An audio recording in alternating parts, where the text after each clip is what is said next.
So ഈ വചനം മത്തായി സുവിശേഷം 19:16 വാക്യത്തിനകത്ത് ഒരു ചെറുപ്പക്കാരൻ വന്നിട്ട് യേശു കർത്താവിനോട് ചോദിച്ചു, ഗുരു, ഞാൻ എന്ത് ചെയ്യണം നിത്യജീവൻ പ്രാപിക്കാൻ? അപ്പം നിത്യജീവന് വേണ്ടിയുള്ള ശ്രമം, ഉള്ള ആഗ്രഹം, അല്ലെങ്കിൽ ഇടയിൽ നിത്യജീവന് വേണ്ടി, അല്ലെങ്കിൽ മരിച്ചു കഴിഞ്ഞ് അടുത്ത ഒരു ലോകത്തേക്ക് ചെല്ലുന്ന അതിനെക്കുറിച്ച് എല്ലാവരുടെയും ഓട്ടവും അതാ. മോക്ഷം ലഭിക്കണം, അല്ലെങ്കിൽ ഓട്ടമോടി തികച്ച് ആ കിരീടം പ്രാപിക്കണം. പല പല പല പലയിടത്തും പല റിലിജ്യൻസിലും പല വിധത്തിലാണ് ഇതിനെ കാണുന്നത്. പക്ഷെ എല്ലാവർക്കും ഒരേ ഒരു ലക്ഷ്യമേ ഉള്ളൂ, ആത്മാവ് രക്ഷപ്പെടണം. അപ്പം നിത്യജീവൻ പ്രാപിക്കാൻ എന്ത് ചെയ്യണം എന്ന് ചോദിച്ചപ്പം യേശു തിരിച്ചു ചോദിക്കുക, നീ എന്തിനാ എന്നെ എന്തിനാ എന്നോട് എന്തുവാ നല്ലത് എന്ന് ചോദിക്കുന്നത്, അല്ലെങ്കിൽ നല്ലവൻ എന്ന് വിളിക്കുന്നത്? എന്നിട്ട് ഒരുവൻ മാത്രമേ നല്ലവനുള്ളൂ. എന്നിട്ട് പറയുകയാണ്, നീ നിത്യജീവൻ പ്രാപിക്കണമെങ്കിൽ നീ എല്ലാ കൽപ്പനകളും പാലിക്കണം. അപ്പൊ ഈ ചെറുപ്പക്കാരൻ എല്ലാ കൽപ്പനകളും പാലിക്കുന്ന ഒരു ചെറുപ്പക്കാരനായിരുന്നു. സകലതും ദൈവത്തിന്റെ വചനത്തിൽ പറയുന്നത് പോലെ അപ്പനെയും അമ്മയും നോക്കുന്നു, ദശാംശം കൊടുക്കുന്നു, ആരെയും വേണ്ടാത്തത് പറയത്തില്ല, എടുക്കത്തില്ല, കണ്ണും കൊണ്ട് പാപം ചെയ്യത്തില്ല, അങ്ങനെയൊക്കെ ഉള്ളൊരു വ്യക്തിയായിരുന്നു. അപ്പൊ അയാൾ ഓർക്കുക, ഞാൻ എല്ലാ നല്ല പ്രവൃത്തിയും ചെയ്യുന്നു. അപ്പം പ്രവൃത്തികൾ നമ്മളെ യേശു ഇവിടെ ഒരു സംസാരം കൊണ്ടുവന്നത്. അപ്പൊ അയാൾ എല്ലാ നല്ല പ്രവൃത്തിയും ചെയ്യുന്നയാള്. പക്ഷെ അയാൾ പറയുക, എല്ലാം ഞാൻ ചെയ്യുന്നു, അപ്പൊ ഇനിയും ഞാൻ എന്ത് ചെയ്യണം? സ്വർഗത്തിൽ കയറാൻ വേണ്ടി. സ്തോത്രം. അപ്പം യേശു അയാൾക്ക് ചെയ്യാൻ പറ്റാത്ത ഒരു കാര്യം കൂടെ അങ്ങ് പറയുക. അയാളോട് പറയാ, നീ എല്ലാത്തിലും നീ പൂർണ്ണനാണെങ്കിൽ നീ പോയി നിന്റെ വസ്തുവകകളെല്ലാം നീ വിറ്റേച്ച് പാവങ്ങൾക്ക് കൊടുത്തിട്ട് വാ.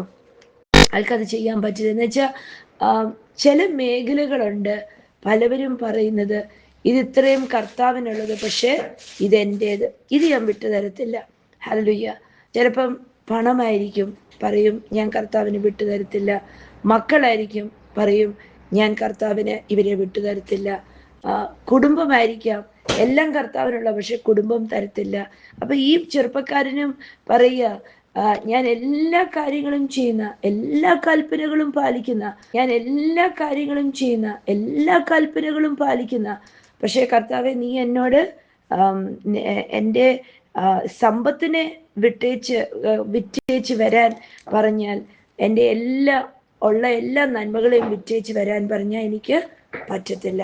അപ്പം ദശാംശം കൊടുക്കുന്നുണ്ട്, പക്ഷെ പണത്തിൽ നിന്ന് പിടി വിട്ടിട്ടില്ല. ഹല്ലേലൂയ. അപ്പം ഇന്ന് നമ്മളിതിങ്ങനെ ചിന്തിക്കുമ്പോൾ, നിത്യജീവൻ നമ്മളുടെ ലക്ഷ്യമാണെങ്കിൽ നമ്മൾ ഈ ലോകത്തുള്ള എല്ലാത്തിൻ്റെയും മേൽ നമ്മുടെ പിടി വിട്ടാലേ നമുക്ക് കർത്താവിനെ ശരിക്കും സേവിക്കാൻ പറ്റത്തുള്ളൂ. നമ്മൾ എന്തിൻ്റെ മേൽ പിടി വിട്ടിട്ട് ദൈവത്തിൻ്റെ കയ്യിലേക്ക് അതിനെ അങ്ങ് കൊടുത്ത് യേശുവിൻ്റെ കരങ്ങളിൽ ഏൽപ്പിച്ച്, കർത്താവ്, ഇനിയും ഞാൻ ഇതിനകത്ത് ഞാൻ പിടിച്ചു വെക്കുന്നില്ല, അല്ലെങ്കിൽ ഇത് എൻ്റേത്, ഞാൻ നിയന്ത്രിക്കാം, ഞാൻ തീരുമാനിക്കാം എന്ന് പറഞ്ഞ് ഞാൻ പിടിച്ചു വെക്കുന്നില്ല, ആ മേഖലയിൽ ായിട്ട് ഇടപെടാൻ സാധിക്കും.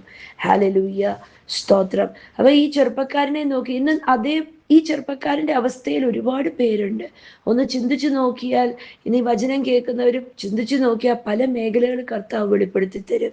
അല്ലേ? എല്ലാം കർത്താവിന് കൊടുക്കും, ഇതെല്ലാം കർത്താവിൻ്റെ, ഇതെല്ലാം കർത്താവിൻ്റെ, എല്ലാം കർത്താവിന് കൊടുക്കും, ഇതെല്ലാം കർത്താവിൻ്റെ, ശരി.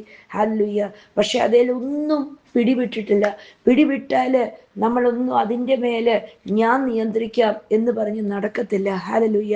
നമ്മൾ നമ്മുടെ കുഞ്ഞുങ്ങളെ കർത്താവിൻ്റെ കയ്യിൽ ഏൽപ്പിച്ചിട്ടുണ്ടോ? നമ്മളിങ്ങനെ പ്രാർത്ഥിച്ചിട്ടുണ്ടോ, യേശുവേ ഈ കുഞ്ഞ് പറയുന്നത് പോലെ വളർത്തിക്കൊണ്ടുവരാം എന്നൊക്കെ നമ്മൾ പറയും.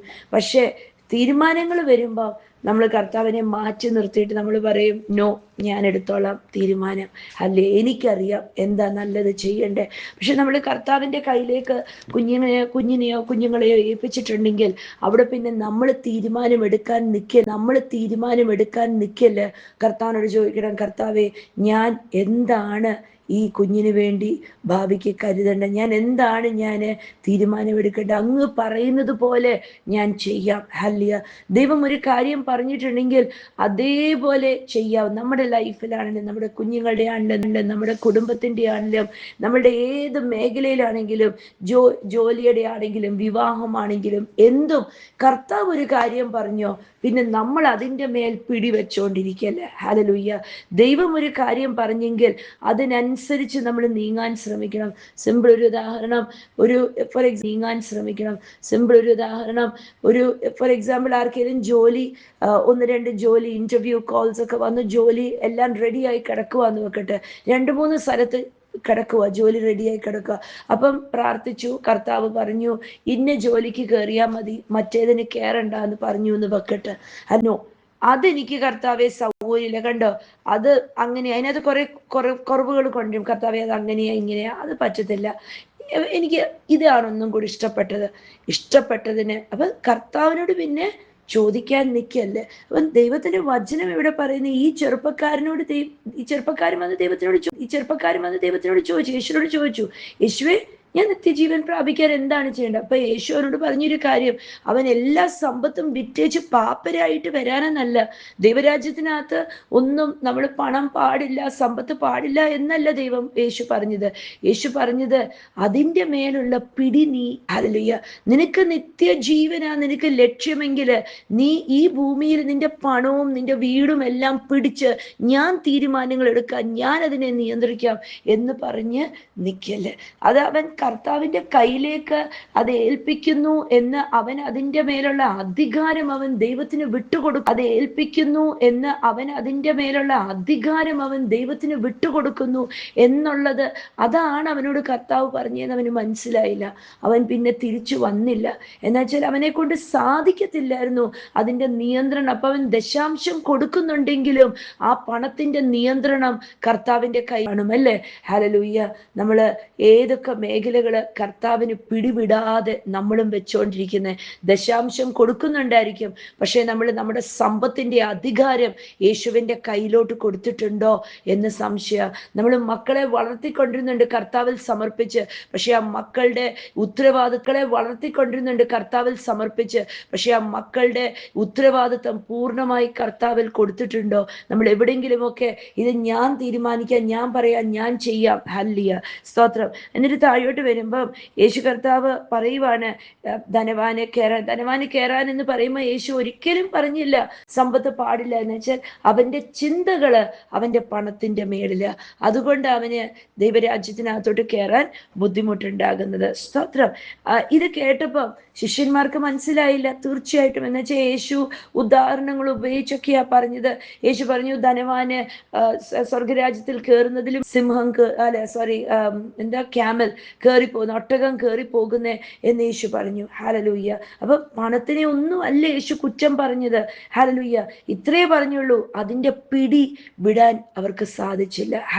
നമ്മൾ എന്തിന്റെ പിടി നമ്മൾ വിടുന്നോ, നമ്മൾ മനസ്സിലാകണം, നമ്മൾ നിത്യജീവനകത്തേക്ക് ഒരു സ്റ്റെപ്പും കൂടെ എടുത്തു വെക്കുക.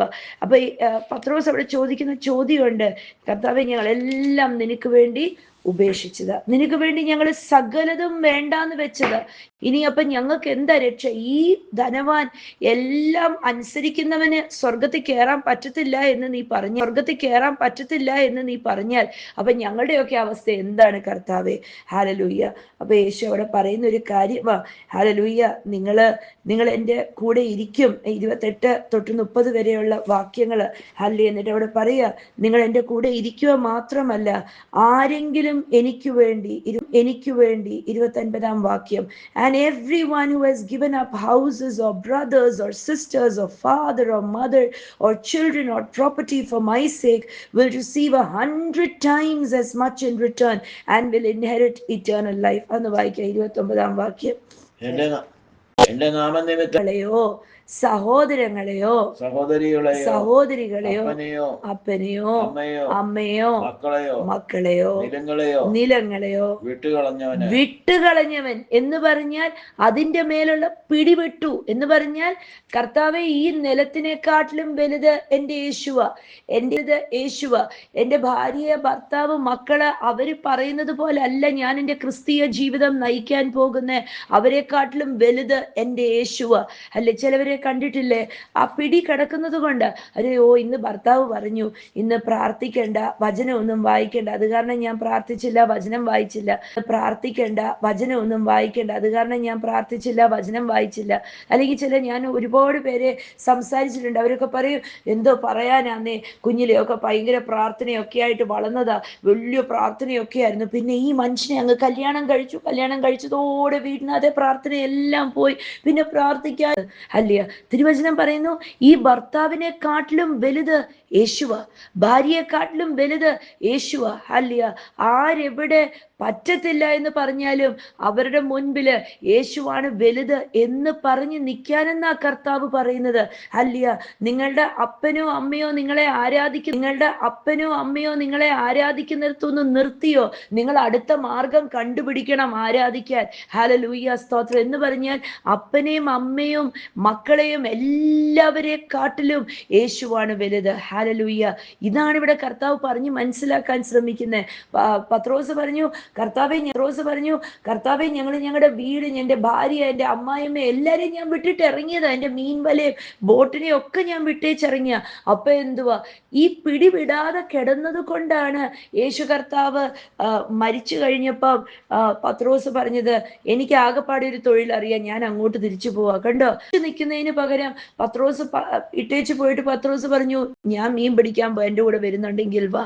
മീനെ പിടിച്ചു കഴിഞ്ഞപ്പം വീണ്ടും കർത്താവ് അവിടെ വന്നു, കാണിച്ചു കൊടുക്കേണ്ടി വന്നു. കുഞ്ഞെ, ഈ മീനും മീൻ വലയും ഒന്നുമല്ല നിന്നെ ഈ ഭൂമിയിൽ നിന്നെ സമൃദ്ധിയിൽ ഇരുത്താൻ പോകുന്നത്, എൻ്റെ വചനമാ നിന്നെ ഇരുത്താൻ പോകുന്നത്, എൻ്റെ വചനമാ നിന്നെ ഇരുത്താൻ പോകുന്നത്. അല്ലെ, എന്നേൽ ആശ്രയിക്കുന്നതാ നിന്റെ ജീവിതം ഒരു അത്ഭുതമാകുന്നത്. നമ്മളെ വിളിച്ചിരിക്കുന്നത് ഒരു സൂപ്പർ നാച്ചുറൽ ജീവിതത്തിനകത്തേക്കാ നമ്മളെ വിളിച്ചിരിക്കുന്നത്, ഒരു അത്ഭുതകരമായ ജീവിതത്തിനകത്തേക്കാ നമ്മളെ വിളിച്ചിരിക്കുന്നത്. ഹല്ലേലൂയ, സ്തോത്രം. നമ്മുടെ പിടി എല്ലാത്തിൻ്റെയും മേൽന്ന് വിടുമ്പോഴാ, ചിലവർ ജോലി പോകുമ്പോഴാ മനസ്സിലാക്കുന്നത് അയ്യോ ജോലി ഒന്നും അല്ല എന്നെ നടത്തുന്നത്, എൻ്റെ കർത്താവ് എന്നെ നടത്തുന്നത്. ജോലി ഇല്ലാത്ത എത്രയോ പേര് കർത്താവ് സൂപ്പറായിട്ട് നടത്തുന്നു, അല്ലേ? എന്താ അപ്പൊ അവരെ എങ്ങനെയാ ദൈവം പഠിപ്പിച്ചത്? ജോലി ഇല്ലാതെ പിടി വിട്ടപ്പോഴാ അവർക്ക് തിരിച്ചറിയാൻ തുടങ്ങിയത് അയ്യോ ജോലിയും ആ ശമ്പളവും ഒന്നും അല്ല എന്നെ കർത്താവ് നടത്തുന്നത്. എൻ്റെ ഉറവിടം ഉയരത്തിൽ നിന്ന് രഹസ്യമായ ഒരു ഉറവിടമുണ്ട്, സ്വർഗീയ അപ്പാണ്, കർത്താവാണ് കരുതുന്നത്. അതുകൊണ്ട് ഇത് തിരിച്ചറിഞ്ഞ് ദാവീദ് അതാ പാടിയത്, കർത്താവിൻ്റെ ഇടയനാകുന്നു, എനിക്ക് ഒന്നിനും എനിക്ക് മുട്ടുണ്ടാവത്തില്ല, ഒന്നിനും. എന്നുവെച്ചാൽ ദാവീദ് പറയാ സിംഹാസനമല്ല തീരുമാനിക്കുന്ന ഞാൻ ആരാണെന്ന്. ഞാൻ കാട്ടിക്കിടന്നപ്പം എന്നെ അവിടെ വന്ന് കോരിയെടുത്ത് എന്നെ സിംഹാസനത്തിൽ ഇരുത്തിയ കർത്താവാണ് സിംഹാസനത്തിനെക്കാട്ടിലും വലുത്. ഹല്ലേലൂയ. സിംഹാസനങ്ങളും ജോലികളും സിംഹാസനത്തിനെക്കാട്ടിലും വലുത്. ഹല്ലേലൂയ. സിംഹാസനങ്ങളും ജോലികളും വീടുകളും പണങ്ങളും സമ്പത്തുകളും ജോലികളും എല്ലാം ഇങ്ങനെ പോയേക്കാം, പക്ഷേ ഹല്ലേലൂയ എല്ലാത്തിനകത്തും നിലനിൽക്കുന്നത് എൻ്റെ കർത്താവ് മാത്രമേ ഉള്ളൂ. കർത്താവിൻ്റെ ആ ദിവ്യ സ്നേഹം മാത്രമേ ഉള്ളൂ. ഇന്ന് നമ്മൾ പലവരെ വലിയ സ്വപ്നങ്ങൾ നമ്മൾ കാണും, എന്നിട്ട് പറയും അവരുണ്ടെങ്കിൽ അവരെന്നെ റെക്കമെൻഡ് ചെയ്യും, ഇവരുണ്ടെങ്കിൽ ഇവരെൻ്റെ ഭാവി സുരക്ഷിതമാക്കും, ഇവരുടെ അടുത്ത് ചെന്നാൽ അവരെന്നെ ഉറപ്പായിട്ടും കരുതും എന്നൊക്കെ നമ്മൾ ചിന്തിക്കും. പക്ഷേ ഇവരാരും ഒന്നും സാഹചര്യങ്ങളും ഒന്നും നമ്മളെ കരുതത്തില്ല, യേശുവാണ് നമ്മളെ കരുതുന്നത്. ഹല്ലേലൂയ. അതുകൊണ്ട് യേശു ആ ചെറുപ്പക്കാരനോട് പറഞ്ഞു മനസ്സിലാക്കാൻ ശ്രമിച്ചത്, അല്ലെ കുഞ്ഞ്, നിന്റെ ഹൃദയം മൊത്തം നിന്റെ സമ്പത്തിന്റെ മേലായിരിക്കുന്നേ, അതൊന്ന് നീ വിടുമ്പോ നിനക്ക് നിത്യജീവൻ പ്രാപിക്കാൻ സാധിക്കും. ഹല്ലേലൂയ. ചിലവരെ കണ്ടിട്ടില്ലേ, അവർ സ്വന്തം ബിസിനസ് ഒക്കെ ഇടും, എന്നിട്ട് അവരാ ബിസിനസ്സിനെ പുറകെ അങ്ങ് നടക്കും, കണ്ണ് തുറക്കുമ്പോൾ തൊട്ടറിയാം. എന്നിട്ട് അവർ പറയും അയ്യോ ആ ബിസിനസ് എങ്ങനെയും ഒന്ന് വളർത്തിയെടുക്കണം, സമയമില്ല, പ്രാർത്ഥിക്കാനും കർത്താവുമായിട്ടിരിക്കാനും സമയമില്ല, കർത്താവും ദൈവവുമായിട്ട് ഒന്ന് ഇരുന്നിരുന്നെങ്കിൽ ഒന്നും അറിയാതെ ആ ബിസിനസ്സിനെ ദൈവം വളർത്തിയെടുത്തേനെ. ചിലവർ കുഞ്ഞുങ്ങൾ ഉണ്ടാവാൻ വേണ്ടി പ്രാർത്ഥിക്കും, കർത്താവേ ഒരു കുഞ്ഞു വേണം, കുഞ്ഞു വേണം, കുഞ്ഞു വേണം പ്രാർത്ഥിക്കും. കുഞ്ഞുണ്ടായി കഴിഞ്ഞാൽ പിന്നെ പ്രാർത്ഥനയ്ക്ക് കേറത്തേയില്ല. അവർ പറയും കുഞ്ഞിന് കുറുക്കുണ്ടാക്കണം, കുഞ്ഞിനെ കുളിപ്പിക്കണം, കുഞ്ഞിനെ നനപ്പിക്കണം, കുഞ്ഞ് ഉറങ്ങിയില്ല, കുഞ്ഞ് കരഞ്ഞു, കുഞ്ഞിന്റെ പുറകെ നടക്കും അല്ലേ. ഹല്ലേലൂയ. പക്ഷെ അവർ മനസ്സിലാക്കുന്നില്ല, കർത്താവ് ഉണ്ടെങ്കിലേ ആ കുഞ്ഞിന്റെ ഭാവി സുരക്ഷിതമാകത്തുള്ളൂ. സ്തോത്രം. അല്ലെ എന്ന് വെച്ചാൽ മനഃപൂർവ്വമായിട്ട് എല്ലാത്തിനെയും ഉപേക്ഷിക്കുന്നത്. എങ്ങനെയാ ഉപേക്ഷിക്കുന്നത്? ഉള്ളറകൾക്കകത്ത് അതിൻ്റെ മേലുള്ള പിടിവിടുന്നത്. വീടിന്റെ മേലും ചിലവരെ കണ്ടിട്ടില്ലേ, അവർ ക്രിസ്തുവിൽ വന്ന് രക്ഷിക്കപ്പെട്ടു, സ്നാനപ്പെട്ടു, എല്ലാം ചെയ്തു. പക്ഷേ അവരുടെ കുടുംബ സ്വത്തിന്റെ അവകാശത്തിന്റെ പിന്നാലെ ഒരു 1/2 സെന്റ് സ്വത്തിന്റെ അവകാശത്തിന്റെ പിന്നാലെ ഒരു 1/2 സെന്റ് സ്ഥലത്തിന് വരെ അവര് നടക്കും. ഹല്ലേലൂയ. എന്താ? അവർക്ക് പിടിവിടാൻ വയ്യ. അവര് മനസ്സിലാക്കുന്നില്ല, അപ്പന്റെയും അമ്മയുടെയും സമ്പത്തല്ല അവരെ വളർത്തിയെടുക്കുന്നത്, കർത്താവിന്റെ സമ്പത്താണ് അവരെ വളർത്തിയെടുക്കുന്നത്. ഹല്ലേലൂയ. അപ്പം യേശു അവിടെ പറയുക എല്ലാം. കഴിഞ്ഞ ദിവസം ഇങ്ങനെ ഞാൻ എൻ്റെ ഇളയ മോളുമായിട്ട് ഇരിക്കുമ്പം അവള് വേറൊരു കാര്യം കൂടി ഇതിനകത്ത് പറഞ്ഞു. അതൊരു ഭയങ്കര തോട്ട്ഫുൾ ആയിട്ടുള്ളൊരു കാര്യമാണ്. അപ്പനെയും നമ്മളിവിടെ വലിയ കാര്യങ്ങൾ പറയും കർത്താവിന് വേണ്ടി വിടാൻ, അപ്പനും അമ്മയും വീടും സ്വത്തും സമ്പത്തും ജോലിയും പദവിയും എല്ലാം പറയും. പക്ഷെ അവള് പറയായിരുന്നു, അമ്മ വേറെ ചില അത് നമ്മൾ കർത്താവിന് വേണ്ടി നിൽക്കുമ്പം നിത്യജീവനെ നമ്മൾ ഓർത്ത് നമ്മൾ ഉപേക്ഷിക്കുന്നേ. ചിലവരോട് സംസാരിക്കാൻ നമ്മൾ തിരിച്ചു സംസാരിക്കാൻ പോകത്തില്ല. എന്നുവെച്ചാൽ നമ്മൾ ഓർക്കും, അയ്യോ അവരോട് തിരിച്ചു സംസാരിച്ചാൽ എനിക്ക് സ്വർഗരാജ്യം നഷ്ടപ്പെടുന്നത്, എൻ്റെ നിത്യജീവനാണ് എനിക്ക് നഷ്ടപ്പെടുന്നത്. ചില വേഷവിധാനങ്ങൾ നമ്മൾ ഇടത്തില്ല. എന്താ? ഞാൻ ആ വേഷം ഇട്ടാൽ, ഞാൻ ആ വസ്ത്രം ഇട്ടാൽ എൻ്റെ യേശുവിന് അത് ഇഷ്ടപ്പെടത്തില്ലായിരിക്കും.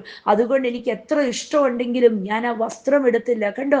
അപ്പൊ നമ്മൾ വലിയ വലിയ കാര്യങ്ങൾ മാത്രമല്ല, പക്ഷെ നമ്മുടെ ജീവിതത്തിനകത്ത് എടുക്കുന്ന ചെറിയ ചെറിയ തീരുമാനങ്ങൾ പോലും, ഹല്ലേലൂയ, അകത്തെടുക്കുന്ന ചെറിയ ചെറിയ തീരുമാനങ്ങൾ പോലും, ഹല്ലേലൂയ, അതുപോലും നമ്മളെ ചൂണ്ടിക്കാണിക്കുക എനിക്ക് നിത്യജീവനാണ് വലുത്. ഹല്ലേലൂയ. ചിലപ്പോൾ നമ്മളോട് സംസാരിക്കാൻ വരുന്നവര് മറ്റൊരാളുടെ കാര്യം പറഞ്ഞുകൊണ്ടായിരിക്കും സംസാരിക്കുന്നത്. പക്ഷെ നമ്മൾ അതിനകത്ത് തല കുലുക്കാനും പോകുന്നില്ല, തിരിച്ച് മറുപടി പറയാനും പോകുന്നില്ല. എന്നുവെച്ചാൽ നമ്മുടെ ഉള്ളിനകത്ത് കാണും അത് ശരിയായിരിക്കും, പക്ഷെ ഞാൻ മറുപടി കൊടുത്താൽ ഞാൻ സ്വർഗരാജ്യം നഷ്ടപ്പെടാൻ ഒരു ചാൻസ് കാണും. ഹല്ലേലൂയ.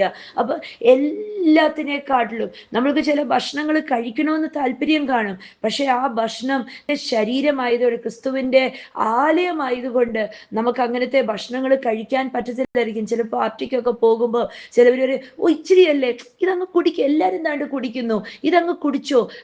ആരെങ്കിലും സുഖിപ്പിക്കാൻ നമ്മൾ കുടിക്കുവോ കഴിക്കുവോ ചെയ്താൽ ഈ ഭൂമിയിൽ അതിന് പ്രതിഫലം കിട്ടും, സ്വർഗരാജ്യം നഷ്ടപ്പെട്ടെന്നിരിക്കും. ഹല്ലേലൂയ. അപ്പൊ നമ്മൾ എടുക്കുന്ന ചെറിയ ചെറിയ തീരുമാനങ്ങൾ പോലും, ഞാൻ ഇങ്ങനെ സംസാരിക്കത്തില്ല, ഇങ്ങനെ ഇടപെടത്തില്ല, ഇങ്ങനെ ധരിക്കത്തില്ല, ഇങ്ങനെ ഭക്ഷിക്കത്തില്ല, ഇങ്ങനെ നോക്കത്തില്ല. ചിലവര് ചില കാര്യങ്ങൾ വേണ്ടാന്ന് വെക്കുന്നു അല്ലെ. ചിലവര് പറയും ഞാൻ ഇന്നത് കാണുന്നത് വേണ്ടാന്ന് വെക്കും, ഇന്നത് പ്രവർത്തിക്കുന്നത്, ചിലവർ TV കാണുന്നത് വേണ്ടാന്ന് വെക്കും. അതൊക്കെ എന്തിനാ അവർ ചെയ്യുന്നത്? എനിക്ക് എൻ്റെ കർത്താവുമായിട്ട് ഒന്നും കൂടെ അടുക്കാൻ വേണ്ടി, എനിക്ക് നിത്യജീവനകത്തേക്ക് എനിക്ക് പലതിൻ്റെ മേൽ പിടിവിട്ടിട്ട് വേണം എനിക്ക് കർത്താവ് എല്ലാം സകലതും യേശുവിനെന്ന് പോലെ, ഹല്ലേലൂയ, യേശുവിന് വേണ്ടി. എന്നിട്ട് അവിടെ കർത്താവ് പറയുക 30-ാം വാക്യത്തിനകത്ത് എന്നിട്ട് പറയുക, but many who are the greatest, എങ്കിലും വായിച്ച് 30, but many who are the greatest now will be least important then. എങ്കിലും മുൻപന്മാർ പലവരും പിൻപന്മാരായി തീരും. എന്തിനായിരിക്കും കർത്താവ് ഇത് പറഞ്ഞത്? ചിലവര് വലിയ വലിയ കാര്യങ്ങൾ വിട്ടിട്ട് ചെറുതൊക്കെ വിടത്തില്ല അല്ലേ. ഹല്ലേലൂയ. പക്ഷെ ചിലവരോ സകലതും വിട്ടേച്ച്, അവരുടെ അല്പമായിരിക്കും അവർക്കുള്ളത്, അതുപോലും അവർ വിട്ടേച്ച് കർത്താവിന് വേണ്ടി ഓടും അല്ലേ. ഹല്ലേലൂയ. ചിലപ്പോൾ അവർക്കുള്ളത് ആകെപ്പാടെ ഉള്ള ഒരു ചെറിയ ഒരു നന്മയായിരിക്കും. ഞാൻ പലവരുടെയും കേട്ടിട്ടുണ്ട്, അവരുടെ ഉണ്ടായിരുന്ന വീടും ആകെപ്പാടെ ഉണ്ടായിരുന്നതെല്ലാം അവരിട്ടു. നോർത്ത് ഇന്ത്യയിലൊക്കെയുള്ള മിഷണറീസിനെ കുറിച്ച് കേട്ടിട്ടുണ്ട്. അവർക്കുണ്ടായിരുന്ന അവരുടെ ഫീൽഡ്, അവരുടെ കേത്തി, എന്താ അവരുടെ പറമ്പ് ആകെപ്പാടെ ഉള്ളത്, അതെല്ലാം അവര് കർത്താവിന് വേണ്ടി അത് എല്ലാം വിറ്റേച്ച് ആ പണം എടുത്തിട്ട് ദൈവരാജ്യം വളർത്താൻ വേണ്ടി അവരിട്ടു. ഹല്ലേലൂയ. അപ്പം ഒരുപാടുള്ളവൻ, ഹല്ലേലൂയ, പക്ഷെ ഒന്നുമില്ലാത്തവൻ, ഹല്ലേലൂയ, സകലതും വിട്ടേച്ച് യേശുവിന് വേണ്ടി ഓടുമ്പോൾ കർത്താവ് പറയുക, ഈ പിൻപന്മാരൊക്കെ മുമ്പിൽ വന്ന് നിൽക്കും. ഹല്ലേലൂയ, സ്തോത്രം. നമ്മൾ വലിയ പേരും പ്രശസ്തിയും പറയുന്നവരൊന്നും ആയിരിക്കത്തില്ല സ്വർഗരാജ്യത്തിലെ കർത്താവിന്റെ അടുക്കൽ ചെന്ന് കർത്താവിന്റെ മുഖം നോക്കില്ല. സ്വർഗരാജ്യത്തിലെ കർത്താവിന്റെ അടുക്കൽ ചെന്ന് കർത്താവിന്റെ മുഖം നോക്കിക്കൊണ്ടിരിക്കുന്നേ. പക്ഷേ നമ്മൾ ചിലവരെയൊക്കെ നോക്കിയിട്ട് നമ്മൾ പറയത്തില്ല, അയ്യേ ഇവരിങ്ങനത്തെ സ്വഭാവമാണോ എന്നൊക്കെ പറയത്തില്ലേ? അങ്ങനത്തെയൊക്കെ ആൾക്കാരായിരിക്കും സകലതും ഉപേക്ഷിച്ച് കർത്താവിലേക്ക് വരുമ്പോ, ഹല്ലേലൂയ, അവരെ ദൈവം ഏറ്റവും മുന്നര. സ്വഭാവം അങ്ങനെയാ, അവരിങ്ങനെയാ, അവരങ്ങനെയാ, അവരെ എങ്ങനെ എന്ന് പറയാൻ പറ്റത്തില്ല. ഹല്ലേലൂയ. കർത്താവ് ഒരുവനെ കണ്ടിട്ടുണ്ടെങ്കിൽ, ഒരുവന്റെ അകത്ത് ബോധ്യം കൊടുത്തിട്ടുണ്ടെങ്കിൽ, അവന്റെ എല്ലാ മേഖലയ്ക്കകത്തെയും പിടി അവന് വിടാൻ സാധിക്കും. ഇന്ന് കർത്താവിനോട് ചോദിക്കണം, കർത്താവെ, എനിക്ക് എവിടെയാണ് എൻ്റെ ഹൃദയം കൂടുതലിരിക്കുന്നത്? എനിക്ക് എവിടെയാണ് എൻ്റെ ഹൃദയം കൂടുതലിരിക്കുന്നത്? എൻ്റെ പിടി എവിടാണ് ഇരിക്കുന്നത്? ഞാൻ ഏത് മേഖലയാണ് യേശുവിന് ഇപ്പോഴും കൊടുക്കാതിരിക്കുന്നത്? ഏത് മേഖലയിലാണ് ഞാൻ ഇപ്പോഴും പറഞ്ഞുകൊണ്ടിരിക്കുന്നത്, സോറി കർത്താവെ, ഞാൻ തീരുമാനം എടുത്തോളാം, എൻ്റെ ഹൃദയത്തിന്, എൻ്റെ ചിന്തകൾക്ക് ഇതാ യോജിച്ചത്, ഞാൻ എടുത്തോളാം എന്നൊക്കെ പറഞ്ഞു നിൽക്കുന്ന ഏതെങ്കിലും മേഖലയുണ്ടോ? ഇന്ന് കർത്താവിന് അതൊന്ന് വിട്ടുകൊടുക്കാൻ ഒന്ന് സഹായം, പരിശുദ്ധാത്മാവിൽ നിന്നൊന്ന് സഹായം തേട്. ഹല്ലേലൂയ. ഏതെങ്കിലും റീൽസ് വാച്ച് ചെയ്യുന്നതായിരിക്കും, ഏതെങ്കിലും ഭക്ഷണം കഴിക്കുന്നതായിരിക്കും, ഏതെങ്കിലും ഒരു തീരുമാനം, ഭാവിയെക്കുറിച്ച് തീരുമാനം എടുക്കുന്ന കർത്താവിനെ മാറ്റി നിർത്തിയിട്ട് എൻ്റെ ഇഷ്ടം, അല്ലെങ്കിൽ കർത്താവിനോട് കർത്താവ് എന്തെങ്കിലും ഇടപെട്ടെങ്കിൽ അത് അടച്ചു വെച്ചിട്ട്, കർത്താവെ ഇല്ല, കർത്താവെ ഇങ്ങനെ നടത്തി തരണം, ഇങ്ങനെ വേണം, ഇത് വേണം എന്ന് പറഞ്ഞുകൊണ്ട് ഏതെങ്കിലും മേഖലയിൽ ഇരിപ്പുണ്ടോ? ഇന്ന് കർത്താവിന് അതൊന്ന് കീഴ്പ്പെടുത്തി കൊടുക്കുക. ഹല്ലേലൂയ.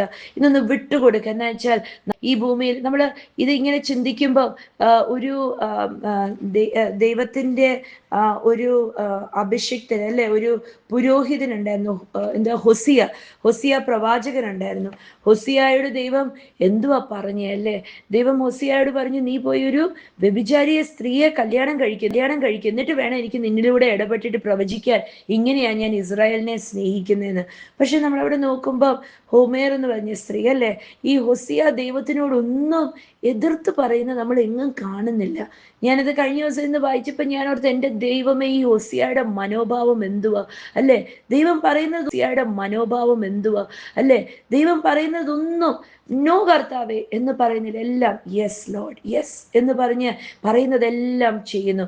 തൻ്റെ പിടി വിട്ടു ഭൂമിയിൽ നിന്ന്. അതാ പൗലോസ് അപ്പോസ്തലൻ പറഞ്ഞേ, എനിക്ക് ഈ ഭൂമിയിൽ ഒന്നിനെക്കുറിച്ചും പിടിയില്ല, ഞാൻ വമ്പ് പറയാനാണെങ്കിൽ ഞാൻ ഏറ്റവും കൂടുതൽ, അല്ലേ? പൗലോസ് അപ്പോസ്തലൻ പറയുന്നുണ്ട്, ഞാൻ ബെന്യാമിൻ ഗോത്രത്തിൽ ജനിച്ചവൻ, ഞാൻ ഗമാലിയലിന്റെ പാദപീഠത്തിൽ ഇരുന്ന് പഠിച്ചവൻ, എനിക്ക് ഗ്രീക്കും റോമനും ഹീബ്രുവും എല്ലാം അറിയുന്ന, അരച്ചു കലക്കി കുടിച്ചവൻ, ഞാൻ റോമൻ പൗരത്വമുള്ളവൻ, ഞാനൊരു യഹൂദൻ എന്നൊക്കെ എല്ലാ നന്മകളും പറയാൻ. ഇങ്ങനെ ബൈബിൾ സ്കോളേഴ്സ് പറയും, ഈ പൗലോസ് അപ്പോസ്തലന്റെ ഈ അറിവ് വെച്ച് നോക്കിയാൽ ഒരു മൂന്നോ നാലോ PhD എടുത്ത ഒരു വ്യക്തിയുടെ ബുദ്ധിക്കനുസരിച്ചുള്ള, അതിലും അപ്പുറമുള്ള ഒരു ബുദ്ധിയുള്ളൊരു വ്യക്തിയായിരുന്നു. പക്ഷെ പൗലോസ് പറയാ, ഇതെല്ലാം ഞാൻ ജീസസ് ക്രൈസ്റ്റ്, ഹല്ലേലൂയ, ഞാൻ എല്ലാം ഒരു ഇങ്ങനെ ഒഴുക്കി ഞാൻ വിട്ടു യേശുവിന് വേണ്ടി. ഇതെല്ലാം ഞാൻ വേണ്ടാന്ന് വെച്ച്, ഇതൊക്കെ ചപ്പും ചവറും എന്ന് ഞാൻ എണ്ണി. എന്നിട്ട് ഞാൻ ഫോക്കസ് ചെയ്തത് യേശുവിനെ മാത്രം ഫോക്കസ് ചെയ്തു. ഹല്ലേലൂയ. താൻ തന്നെ വിട്ടുകൊടുത്തു. ഇന്ന് കർത്താവിനോട് പ്രാർത്ഥിച്ചേ, കർത്താവേ, എൻ്റെ ജീവിതത്തിനകത്ത് എവിടെയെങ്കിലും ഒരു കൊടുത്തു. ഇന്ന് കർത്താവിനോട് പ്രാർത്ഥിച്ചേ, കർത്താവേ, എൻ്റെ ജീവിതത്തിനകത്ത് എവിടെയെങ്കിലും ഒരു മേഖലയുണ്ടോ ഞാൻ ഇപ്പോഴും പിടിച്ചോണ്ടിരിക്കുന്നത്, ഞാൻ അങ്ങേക്ക് വിട്ടുതരാത്ത ഒരു മേഖലയുണ്ടെങ്കിൽ ഇന്ന് അതെനിക്ക് വെളിപ്പെടുത്തി തരണം കർത്താവേ. ഹല്ലേലൂയ. എൻ്റെ ജീവിതത്തിന്റെ എല്ലാ മേഖലയ്ക്കകത്തും അങ്ങ് തീരുമാനം എടുത്തിട്ട് ഞാൻ യെസ് ലോർഡ് എന്നെ ആക്കി തീർക്കണം കർത്താവേ. യേശുവിന് വേണ്ടി ഞാൻ എല്ലാം വിടാൻ തയ്യാറാ. ഹല്ലേലൂയ. കർത്താവ് പറയുന്നേ, അങ്ങനെയുള്ളവർക്ക് പ്രതിഫലം ഏറെയാ. ഹല്ലേലൂയ. നമുക്കിന്ന് ആ പ്രതിഫലം മതി, നമുക്ക് ആ നിത്യജീവൻ മതി. കർത്താവ് സഹായിക്കട്ടെ, ബലപ്പെടുത്തട്ടെ. ഹല്ലേലൂയ. ഏതൊരു തീരുമാനം എടുക്കുന്ന, എന്ത് എടുക്കുന്നു പറയുന്നു, ഇഷ്ടം നോക്കി ചെയ്യുവാൻ, ഹല്ലേലൂയ, വിട്ടുകൊടുക്കുന്നവരായി തീരുവാൻ കർത്താവ് സഹായിക്കട്ടെ, ബലപ്പെടുത്തട്ടെ. യേശുവിൻ നാമത്തിൽ